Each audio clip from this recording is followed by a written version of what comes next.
Eu vou entrar agora no número 4, contexto da organização. Vamos ver o que a norma pede sobre contexto da organização. E vai, Matheus, vou alertando já para você ir preparando o que você tiver por aí para mostrar sobre contexto da organização. Ok. Então vamos lá. Contexto da organização. Está dividido aqui em entendendo a organização e seu contexto, entendendo as necessidades e expectativas das partes interessadas, determinando o escopo do sistema de gestão de energia e em si o sistema de gestão de energia. Essa aqui já é a norma. Eu marquei algumas partes para trazer exemplos e algumas partes assim, que eu achava né, mais importantes, mais interessantes, vamos dizer. Mas já falei, tudo é importante. Observem, lembrem-se da palavra deve. Observem onde ela está aqui. Ó. Deve. Tudo que fala com deve deve ser cumprido, porque vai ser cobrado. Então vamos lá, contexto da organização. 4.1. Entendendo a organização em seu contexto. A organização deve determinar questões externas e internas que são pertinentes para seu propósito e que afetam a sua capacidade de alcançar os resultados pretendidos de um sistema de gestão de energia e melhorar seu desempenho energético. Vou mostrar aqui como que ela pode fazer isso. Exemplos de questões externas podem incluir o que pode ser questão externa, né? Questões relacionadas às partes interessadas, partes externas, né? Como por exemplo, existência de objetivos nacionais ou setoriais, requisitos e normas. Para trazer isso a um exemplo mais específico, observem, objetivos nacionais. A gente tem agora objetivos nacionais, na verdade internacionais, que são os ODS, né? Objetivos de Desenvolvimento Sustentável. Vários deles estão diretamente relacionados com eficiência energética, ou seja, redução de desperdício de energia. Então, identificar o que externamente pode estar relacionado com o sistema de gestão de energia na organização, pode ser objetivos nacionais, ou como dei o exemplo, internacionais. Restrições ou limitações no suprimento energético, segurança e confiabilidade. Minha organização está instalada em uma região que... Como que é o fornecimento de energia nessa região? Será que é confiável? Será que é estável? Né? Será que ele fica caindo muito? Não, é normal em essa região cair, a energia elétrica cai direto, ou o gás acaba, não chega muito. Enfim, vocês têm que estar cientes disso, registrar isso, né? São questões externas aí. Custos energéticos e disponibilidades de tipo de energia. Eu preciso identificar quais são os custos dos diversos energéticos em aquela região e como que está a disponibilidade deles, porque pode ter algumas regiões que não têm disponibilidade de algum tipo de energético. Né? Pode ter, por exemplo, uma região onde não chega gás natural, então, mas chega um outro tipo de energético. Isso eu preciso identificar, são questões externas. Efeitos do clima. Como que é a mudança, os efeitos do clima ali nessa região que a organização está instalada? Quais são os efeitos da mudança climática? Ok. Efeitos nas emissões de gases de efeito estufa. Tudo isso são questões externas. E tem algumas questões internas. Por exemplo, objetivos de negócio ou estratégia de negócios. Planos de gerenciamento de ativos. Recursos financeiros. Maturidade e cultura da gestão da energia. Considerações de sustentabilidade, tudo isso já faz parte da própria organização, questões internas.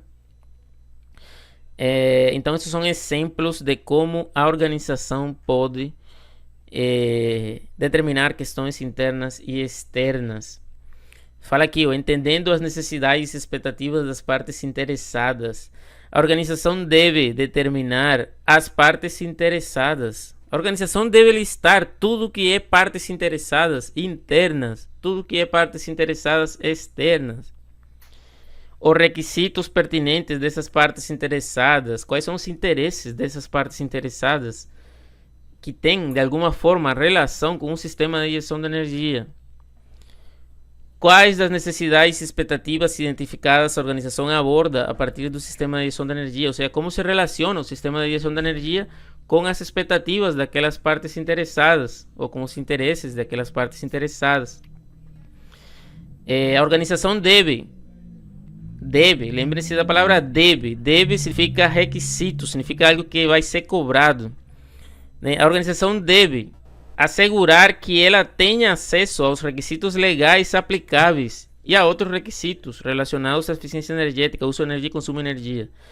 Ou seja, vamos ter que, como já falei anteriormente, né, vamos ter que listar todas as leis, todas as legislações, leis, decretos, portaria, toda a legislação que tenha relação com energia e que aplique para a organização. E aí a gente não é só listar elas, é também ter acesso a elas.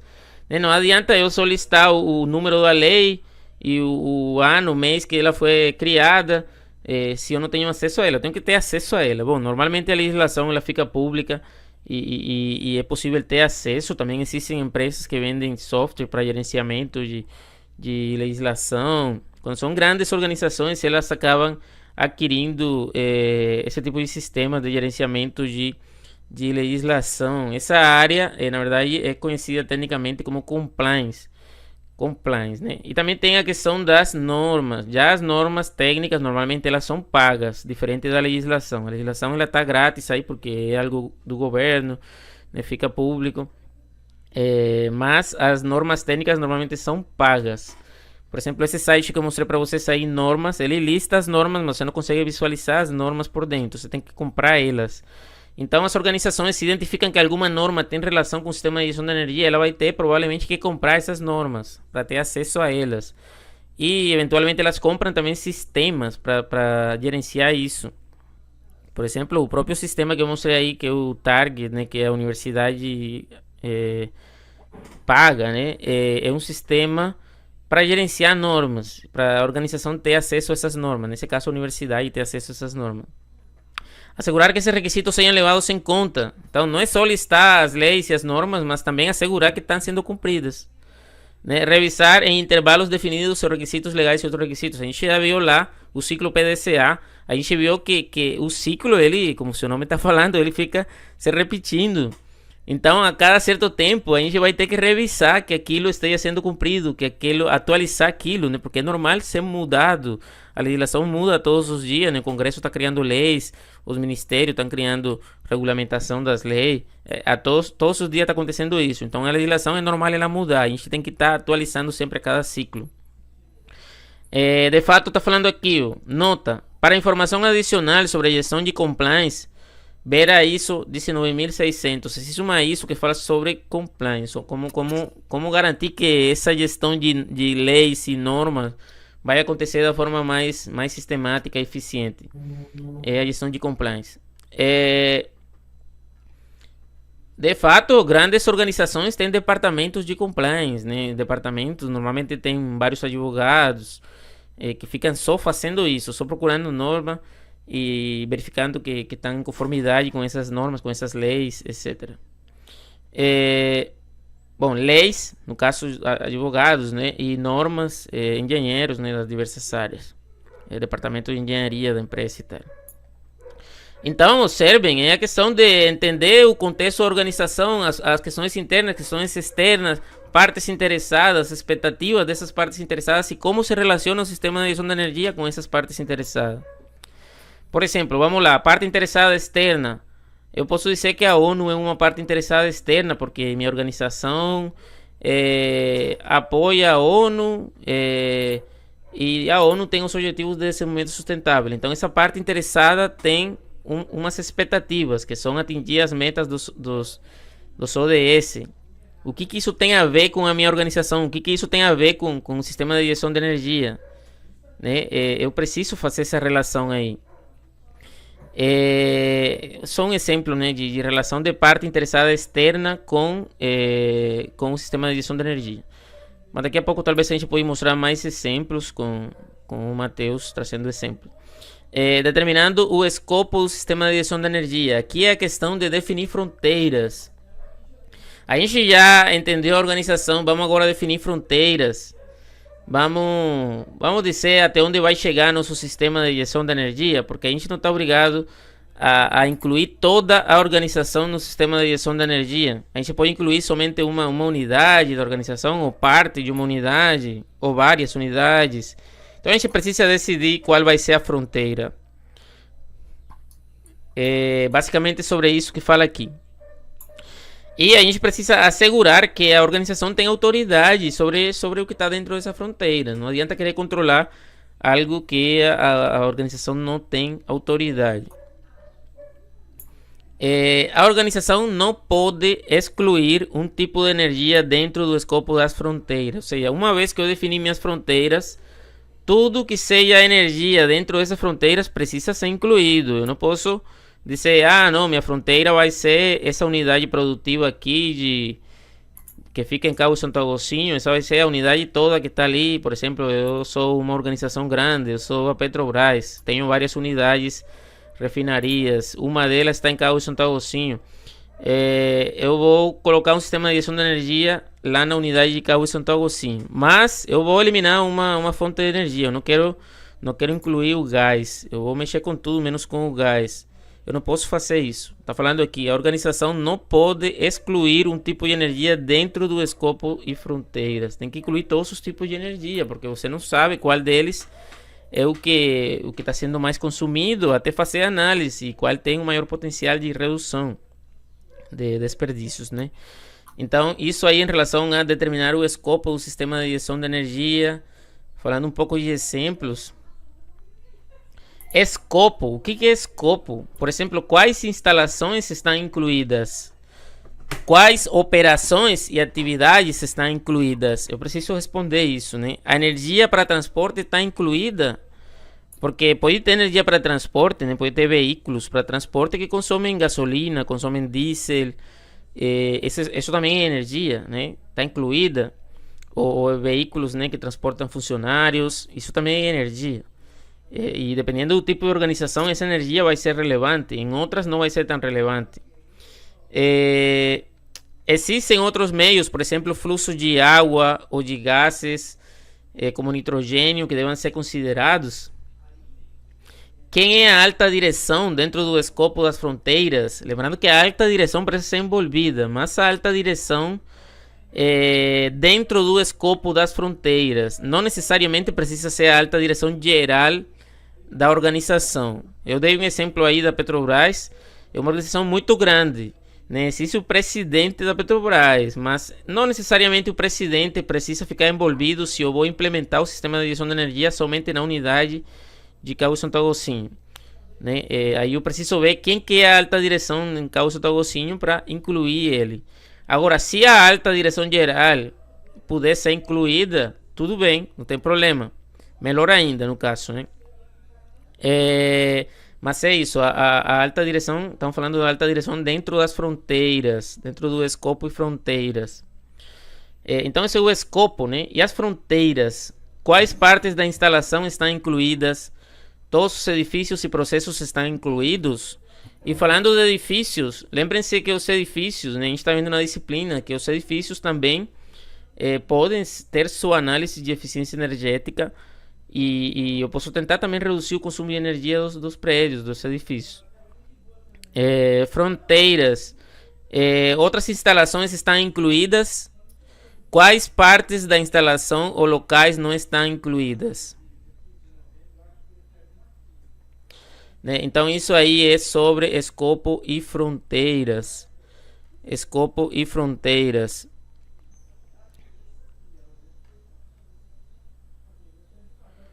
E finalmente, sistema de gestão de energia. A organização deve estabelecer, implementar, manter e melhorar continuamente um sistema de gestão de energia, incluindo os processos necessários e as suas interações. Melhorar continuamente o desempenho energético de acordo com os requisitos desse documento.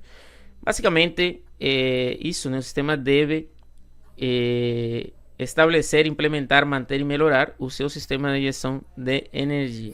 Então esse é o capítulo 4 da norma sobre contexto da organização. Lembre-se que tudo que aparece deve é um requisito e precisa ser verificado, a conformidade precisa ser cumprido.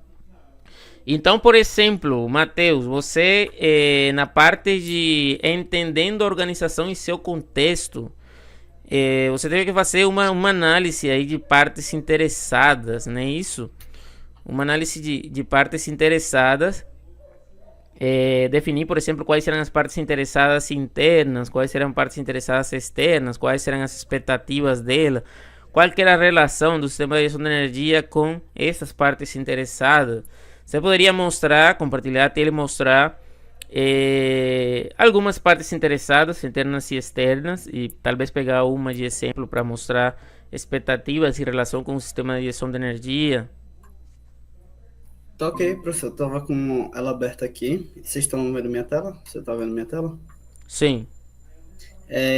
O primeiro ponto, né, em relação à organização, o senhor tinha sugerido e a gente concordou de fazer um fluxograma para realmente entender como é o processo da empresa, da indústria, e aí o que é que interagia, qual é cada um dos processos. Aqui eu não vou entrar muito em detalhes, mas basicamente é isso aqui, os tipos de energias que entravam em cada um dos equipamentos, o que esses equipamentos geravam, os processos, né, aqui, por exemplo, em vermelho em oxicloração, processo de tancagem, destilação, enfim.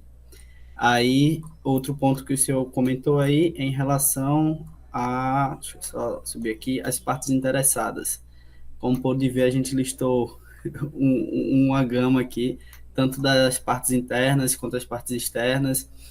Vale ressaltar em relação às empresas terceiras também, que normalmente as empresas elas possuem em uma gama maior ou menor, seja, por exemplo, o pessoal que, na universidade, por exemplo, o pessoal do restaurante, o pessoal da limpeza, não são funcionários da faculdade, né, da rural, só que eles estão lá também e, consequentemente, se empresas maiores, esse número é bem grande, normalmente. Então, até aqui está nas partes interessadas externas.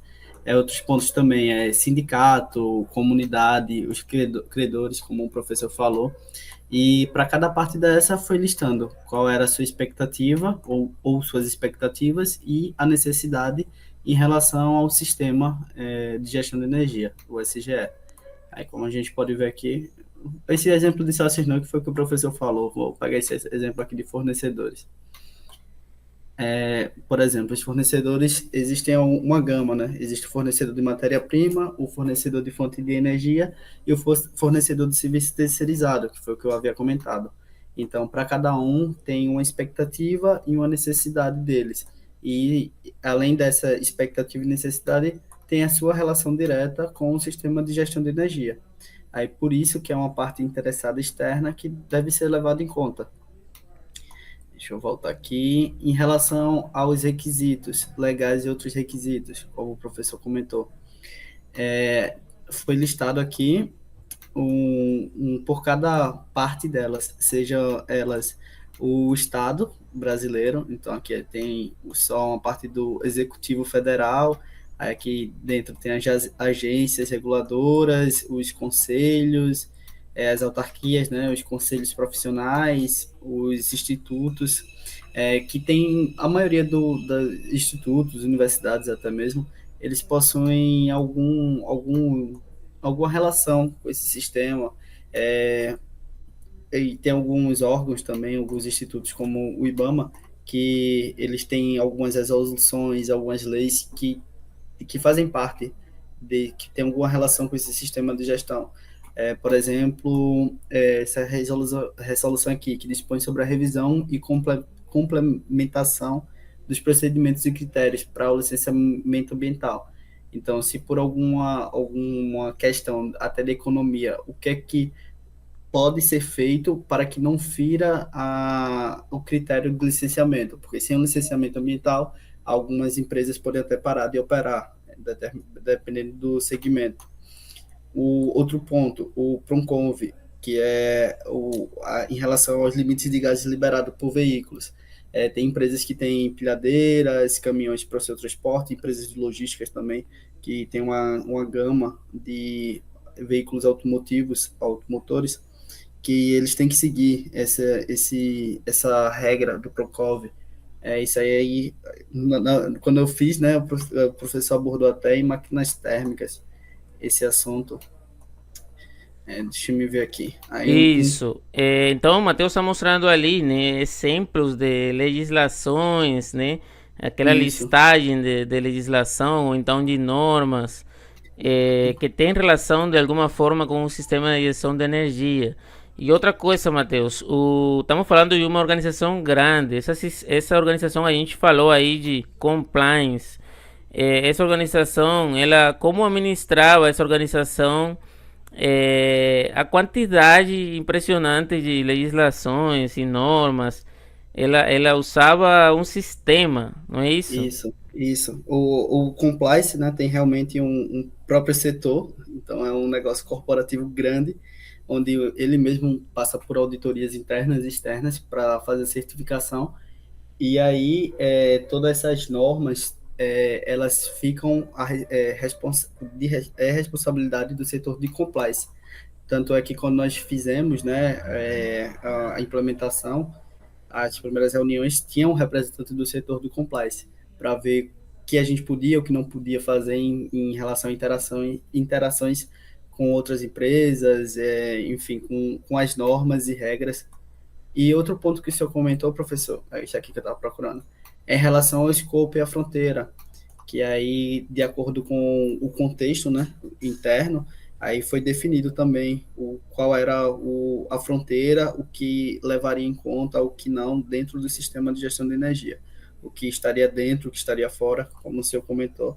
Então, basicamente, o capítulo 4 é esse, é realmente checar e listar tudo que for interno e externo, relacionado a leis, a normas, a partes interessadas, e como pode ver, lendo, pelo menos quando eu li a primeira vez, eu imaginava que era uma coisa até um pouco menor, mas aí quando você vai se desdobrando dentro de cada tópico e realmente vendo cada lei, cada interação de outras normas da BNT, vai se desdobrando em uma gama, em uma coisa bem maior, uma gama de informações. Isso. E outra coisa interessante é, por exemplo, que eu já comentei, essa organização, ela é uma organização grande que tem várias unidades e aí o que foi feito foi para uma unidade. Tipo, ela não está obrigada a fazer isso em todas as unidades. Ela decidiu fazer meio que um teste em uma unidade. Na verdade, ela já tinha feito isso em uma outra unidade em outro país, mas nas unidades daqui não tinha feito, então ela estava fazendo um teste. Isso. Em outro país é implementado e é certificado, né? Aqui ainda não. Isso, em outro Aí, país já ela estava certificada, até porque o contexto desse outro país era diferente, provavelmente, né? Tinha outra legislação, tinha tinham outras partes interessadas, etc. e tinham incentivos fiscais também, tinham bônus fiscais, além da melhora do sistema mesmo. Eu agora, salvo engano, foi 2%, né, ao ano, que era o objetivo deles. Além esse ganho anual, eles ainda tinham benefícios fiscais pelo governo federal desse outro país para fazer a implementação. Isso. E outra coisa importante aí mencionar é o seguinte: se a gente vai para uma conta de energia elétrica, só para falar de energia elétrica, porque tem outros energéticos, mas só para falar de energia elétrica de uma casa, talvez dê em torno de, não sei, vamos supor que são R$ 100. O Matheus falou aí 2% de R$ 100 é quanto? R$ 2. É pouco, né? Mas falando de uma organização grande, dependendo do que ela faz, essa conta é muito maior. Estamos falando de contas aí de alguns milhões só de gás natural, só de alguns milhões só de energia elétrica cada mês. Então estamos falando de contas grandes e, portanto, a economia é grande também, né? A economia, estamos falando de cifras grandes e outra coisa, uma economia que vai se manter no tempo, né? E vai melhorar ainda no tempo. Então isso vai fazendo o sistema, a implementação do sistema de gestão de energia mais interessante também.